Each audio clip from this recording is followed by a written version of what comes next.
Hello, my name is Jason Wright, and I'm from New Loyalty Entertainment, and this is commentary on the Lord of the Rings fan film, The Road to the End. Now, in the beginning here, The Shire, my home. made a decision to include a voiceover piece. In hindsight, I probably would just remove that altogether and get right to the action, because unfortunately, I think it probably slows down the pace a little bit more. But nonetheless, I felt that it was at least somewhat important to include the information to give some sort of background to what was going on in the movie. There you go with the title, The Road to the End.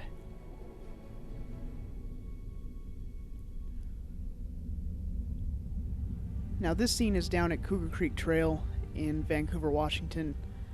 And that's a full costume there that I had created. That cloak and the upper portion, that reddish sort of vest, is custom made. Some props ordered online, some sandals and some other things. I'm wearing a shirt underneath the vest, and that shirt was dyed to be a sort of orangey color. Now obviously we couldn't do a CG Smeagol or Gollum, so Brian had the best voice for Gollum. I mean, he could accurately portray the voice. So we had him play that role, and we decided to give him some torn down rags. I suppose I could have taken it a step further, just so he maybe had a pair of torn up shorts. That might have worked best. Nonetheless, Brian is crawling around the entire movie on all fours, which has its own set of unique challenges.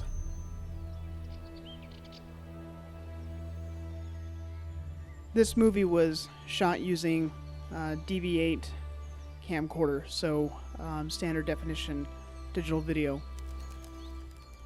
Some of the nature shots and stuff in here were shot separately at another time. And here our characters are kind of coming to a stop. We're going to rest and have a little bit of narrative here. Now, particular challenge is that because we are operating right off the edge of a popular trail, there were kids screaming in the background, and water and dogs and all kinds of things. So we actually went back and redid the entire audio, so everything here is voiceover. Say your name was Smeagol. Now with the voiceover, we did the best we can. I created some distance and played with left and right channels to give the illusion of shifting in position. Smeagol. Position of the characters, that is. For what? Now, something to keep in mind on this movie is that about 3/4 of the film is shot with just two people, that being myself and Brian.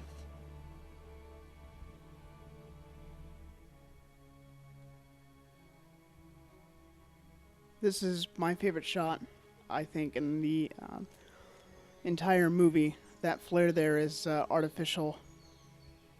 I added that in post-production, and it looks fantastic. It works well right against the edge of my body there.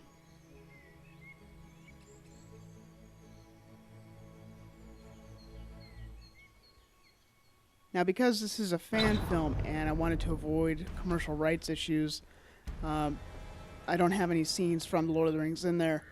In a really old cut that I have, I actually have it burned to DVD, it flashes right to Sauron's eye, but obviously we couldn't really do that here, so I manifested some sound effects between an animal gur and some other things and blended them together. So you've got a growl, this gur sort of noise that I changed the pitch on, and I included some slams and some other high-pitched notes in there to get the sound effect that I wanted.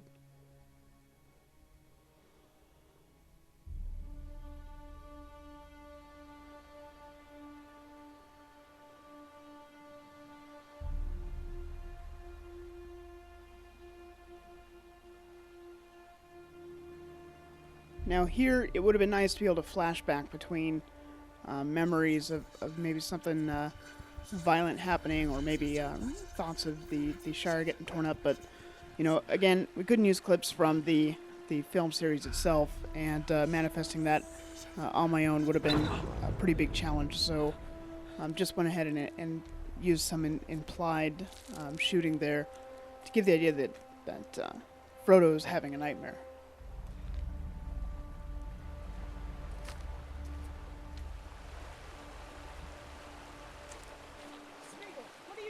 We actually reshot this entire scene, that whole water scene, because the first time we shot it, we had tripods and all kinds of issues with the footage. So we went back and redid it. That's a natural flare there. There's nothing artificial about that.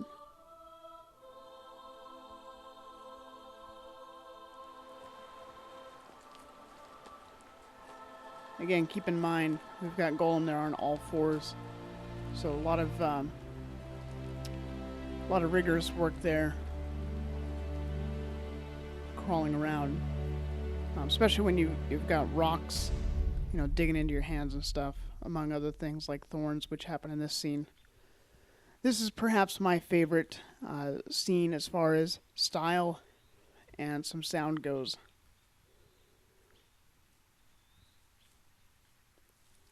You've got this creature incoming, and we're running away. Sound effect is pulled from a few different things, one being a chair screeching across a concrete type of floor, and the pitch and speed slow down. And you might notice I've got distance at play here. I've got left and right channels kind of switching depending on where the creature is positioned. Now, if we had someone who could do CG, obviously we would have some sort of tie-in with a CG creature, or maybe at least a shadow. But again, this was shot in, I believe, 2003. So, at that time, we were just going with what we had. That was close, Smeagol. He was right on us. But he's gone now. But we gotta keep moving. Let's go.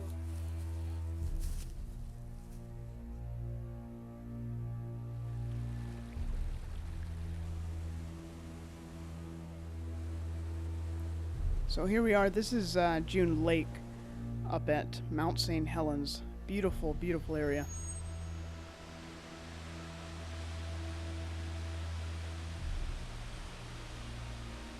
And based on the footage we had, I'm really happy with how this whole last section came out. It's pretty solid. Some of the shots are a little too tight. If I go back, I'd change some of the shot setup here. And here we do have a third person helping us out. Very thankful and grateful for Kyle Anderson's help on this last scene here. It's my own.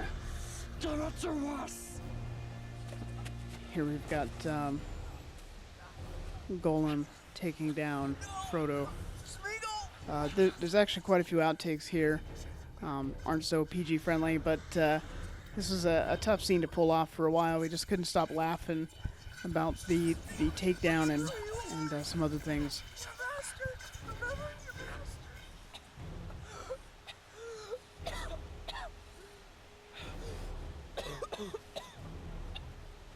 And then you've got Brian taking off.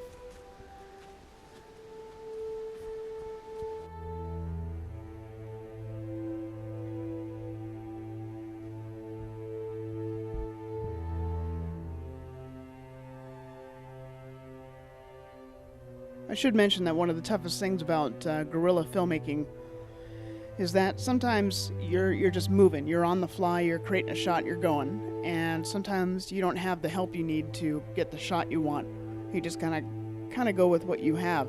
And the other thing is, if you don't have an actual crew, then you don't have people who are entirely motivated to be there in that moment. So you don't feel right in asking them to do things, that might be a little bit of a hassle. So, this is one of those things that, again, you've got the resources that you have, and what's most important is you utilize them to the best of your ability. without ruffling any feathers, It's harder and to walk. but at the same time getting your shoot Even done. harder to breathe. I feel the choking grasp around my neck. Now, what I'm climbing on here is actually a rock flow up and at the tearing Mount St. pain in Helens. my chest. That's all laid out there. It goes for But I have a some purpose. miles, probably, down My into purpose is a to save my home a waterbed. and to save But Middle this Earth. is all landscape that changed when the mountain erupted.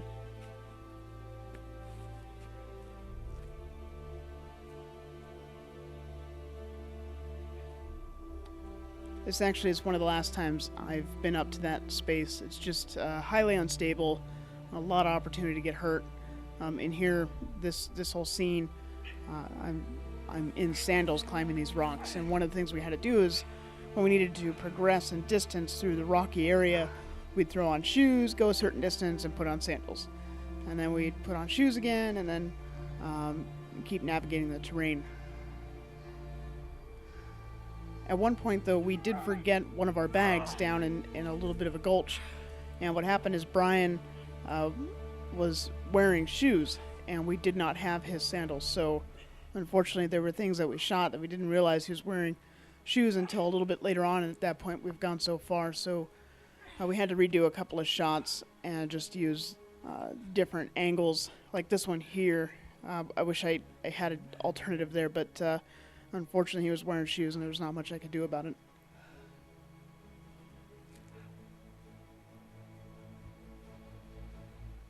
I'm sorry, Master. Also, I should note we hiked in about a mile and a It's okay, half Smeagol. to get to this I understand location now. first. So it's not as if we just pulled off on the road and ta-da, beautiful lake and this interesting terrain. We actually had to hike into the location. I don't know how much longer I can make it. But as long as you're there with me, I'll fight to the end. Now here we're at an upper part of the rock flow. And as the camera switches angles here in a minute, you'll see Mount St. Helens covered up by some clouds, but it'll be there in all its glory. There was some snow on the mountain there. Yeah, there you go. Look, Smeagol. Mount Doom. Yes, precious. Long ways to go yet. Just over the rock. Again, very beautiful area, but where we are is We're almost very there. unstable. I mean, it's basically just big We have piles to of get boulders. And the reality is that Ring must any be minute destroyed. they could slide out from under you, and there could be just a natural rock slide. So, at the time we weren't so concerned. Obviously, we were much younger, but looking back, I'm thankful nobody got hurt there. Now, for those wondering, the particles you see there are added in, and the initial thought was ash. It's ash coming down, but it could go Master. either way, either ash or snow. I know, Smeagol. I know. The music here really intense, set the mood. So there you have it. That's the road to the end. And for some of you might be thinking that was sort of an abrupt ending, and it was. There was more to the story, but unfortunately location issues created a constraint, and we just ultimately, based on things changing in our personal lives at the time, had to just move on to other works. But anyway, hope you enjoyed that. That's it from myself. Again, this is Jason Wright from New Loyalty Entertainment, and thanks for listening.